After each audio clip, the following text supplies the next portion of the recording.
Ini adalah celana jeans yang ambisius. Ia pemarah dan sangat kejam. Wanita itu datang bulan. Awalnya ingin menghindari darah mengalir keluar. Tapi sampai di WC, perutnya merasa kram. Saat di WC celananya tidak bisa dibuka. Celana semakin lama semakin ketat. Wanita itu sangat ketakutan. Celana itu makin ketat. Dengan cepat perut wanita itu keluar darah. Ia meluruskan betisnya, ingin lakukan perjuangan terakhir.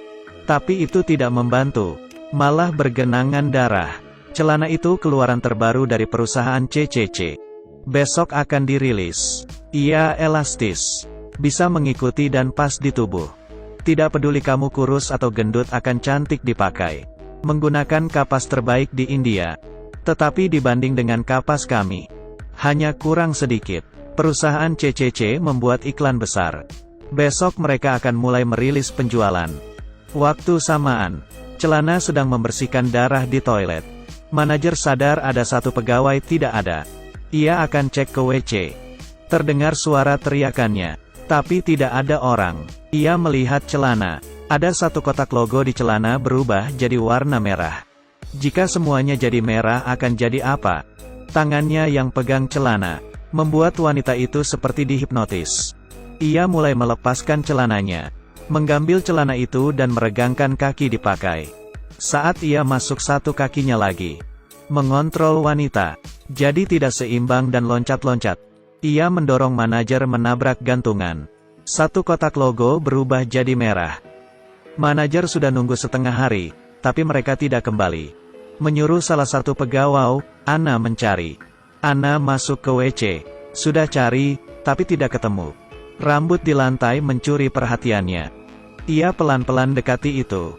Sadar ada wanita yang terbaring di dalam. Tubuhnya setengah terbaring di situ.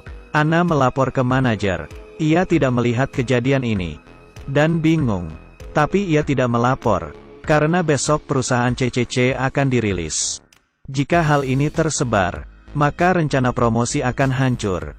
Sebelum buat keputusan besar, akan menutup perusahaan dan menjauh dari dunia luar. Bahkan jika dia ingin panggil polisi juga tidak berguna. Jadi manajer harus bujuk Ana. Menutup mulut tentang ini. Kita akan bahas sampai selesai promosi. Ia menggunakan kantong plastik hitam besar. Mengemas wanita itu ke dalam. Dan menyembunyikannya. Selesai urusan. Ana sedikit khawatir. Karena di dalam matanya, bukan hanya masalah celana, tapi pembunuhnya disembunyikan di perusahaan. Ia sekarang cari siapa pembunuhnya. Pria berkacamata sedang buka kotak. Melihat celana itu, sekilas dia tertarik dengan penampilan celana. Membawanya ke gudang. Ingin coba pakai. Ia juga dibunuh oleh celana. Dengan cepat warna merah di logo bertambah. Perusahaan meminta telegram untuk promosi. Ini YouTuber terkenal. Ia sekarang lagi mau coba. Tiba-tiba terlihat kaki celana dari belakang.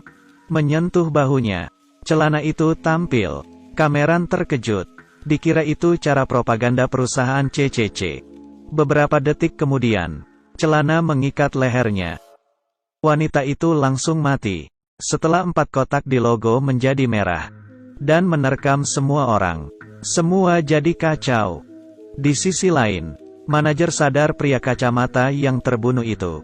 Ia dibungkus ke sebuah kotak. Saat dibuka, ia kaget dan berteriak. Ana penasaran. Kaget melihat itu. Buru-buru melapor. Karena ia merasa bahwa pembunuh hanya membunuh orang tanpa pandang bulu. Sangat brutal. Melihat Ana dengan tegas. Manajer berpura-pura setuju. Ana berbalik. Manajer membawa patung dan memukulnya. Ia sudah kesurupan. Bertekad untuk buat konferensi sempurna. Demi dapat promosi dan naik gaji, ia akan lakukan segalanya. Kemudian manajer datang ke ruang pameran. Saat buka pintu, ia kaget. Melihat celana sedang bersihkan darah. Ia pelan-pelan menutup pintu dan kembali. Tidak ingin mengganggu. Kembali ke ruangannya. Ia menemukan saingannya Lisa di sini. Keduanya selalu bertengkar. Siapa yang tidak kesal? Saat Lisa ingin buka pintu lihat keadaan. Manajer tanpa sadar menyuruhnya berhenti. Saat ia lihat celana di monitor. Untuk akhiri hidupnya, wanita itu melirik manajer dengan curiga. buka pintu dan pergi. Dan ada suara teriakan wanita dari CCTV. Di sisi lain, pekerja sedang mengemasi pakaiannya, tidak memperhatikan. Celananya berdiri tenang di belakangnya. Ia mendengar pembicaraan orang India, dan melompat-lompat, sampai teleponnya berdering. Ia berhenti menari. Ia melihat model di atas. Menatap. Anna baru sadar. Ia jalan ke ruang pameran dan lihat kamera. Memutar video. Ia melihat gambaran celana. Ternyata pembunuhnya adalah. Namun, perusahaan sekarang ditutup. Harus nunggu besok baru bisa pergi. Dan Anna mencari tempat sembunyi. Ia mencari pekerja India. Kasih ia rekaman. Ia tidak bisa berkata. Demi melindungi sendiri. Mereka masuk ke tempat yang bisa dikunci. Ruangan manajer. Tanpa diketahui. Celananya ikut ke sini. Celana yang ada di kamera. Bukan hanya makan darah. Tapi juga bisa menari. Ia sadar celana tertarik dengan pekerja India. Ia membuka lagu lewat speaker.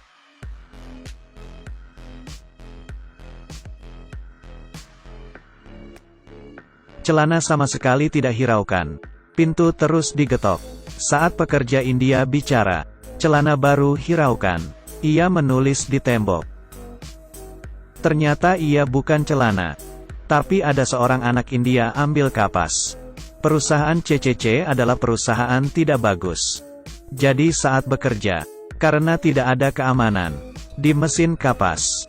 Saat anak itu lagi kerja, tanpa sengaja bajunya tersangkut. Tenaga anak kecil yang tidak kuat, dengan cepat ikut masuk, tergiling dengan kapas. Tanpa diketahui, kapas itu yang menjadi bahan untuk buat celana. Rohnya juga ikut. Tahu kejadian ini, perusahaan itu sembarang, hanya memikirkan kepentingan produk. Ia tanya kepada celana, apa yang bisa mereka bantu? Celana pun terharu dan membungkuk. Di saat itu manajer menyemprot dengan apar. Celana pun kembali ke gudang. Karena celana diproduksi banyak, jadi di gudang masih ada ratusan. Manajer sudah dalam masalah, lebih mementingkan reputasi perusahaan. Saat itu, lampu koridor mati. Manajer kaget dan kembali ke ruangan. Sedangkan keduanya pergi ke gudang. Mereka pakai kamera ikuti arah darah. Memutuskan besok akan menyebarkan berita perusahaan. Pintu luar sudah dikunci oleh manajer. Ia ingin kamera yang ada di tangan mereka. Mereka berbalik arah dan berlari. Manajer buka pintu dan mengejar mereka. Ia menemukan pekerja India. Ia ingin melindungi kamera karena manajer jahat, tidak mau melepaskannya. Menusuknya pakai pisau. Pekerja India pun terbunuh. Saat buka kamera, ternyata tidak ada memori. Melanjutkan pembunuhan. Dengan cepat menemukan Anna. Ia dengan sekuat tenaga mencekik lehernya. Anna pun pingsan. Tapi manajer tidak senang, karena di depannya ada 10 celana. Mengambil langkah rapi. Dengan satu kaki menendangnya. Mereka semua memakannya. Manajer jadi tengkorak. Tidak berapa lama, Anna sadar. Ia berada di pameran. Melihat celana sudah menunggu. Ia menyarankan untuk tidak menyakiti. Tapi celana tidak nurut. Berharap setiap orang yang pakai celana ini harus mati. Hari berganti dengan cepat. Pintu sudah terbuka. Semua orang menunggu di luar perusahaan CCC. Anna pergi ke pintu. Menahan mereka. Tapi tidak mampu menahan. Menunggu mereka. Celana yang mereka sukai. Film ini selesai sampai di sini.